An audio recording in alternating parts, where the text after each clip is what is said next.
I am here with Elizabeth Warren, the Congressional Oversight panel, just yesterday releasing its latest assessment of TARP. I want to ask you about that in just a moment, but first of all, let me ask you about the Secretary's decision to extend TARP into next year. Do you support that decision? Is it merited? Well, the Secretary has the sole authority to make the decision about whether or not to extend.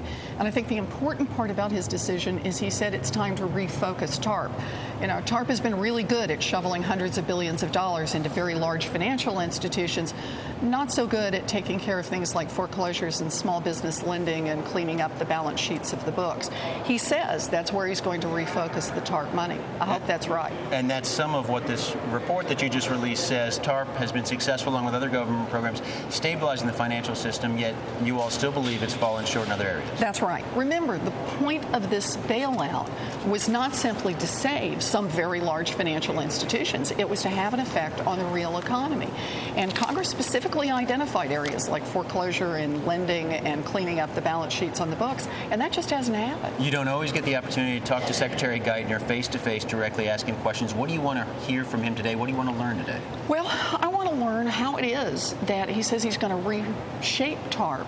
He says he's going to make small business lending, for example, a real priority. I want to understand he's already announced 3 different programs on small business lending, and they haven't done anything. So I want to hear some real, how it's going to be different. I want to go back over some of the data about stress tests, and, that's really supposed to be the linchpin to why we have confidence that our largest financial institutions are really secure.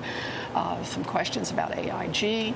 We've got more to ask than we will time to talk to him. Well, are you going to ask about the bank repayments? We had Bank of America announcing last week that it's repaying. Now we've got a lot of focus on Citigroup potentially repaying, maybe even an announcement today.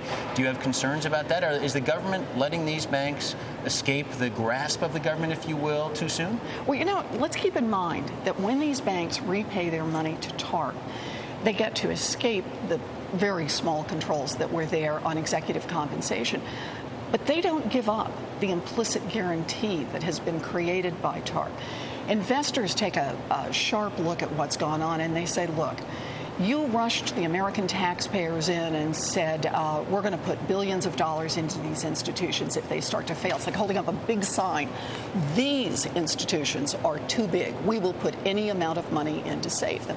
And so investors are saying quite openly that, hey, it doesn't really matter. They pay the government back, but if they get into trouble again, taxpayers will be called on to bail them out.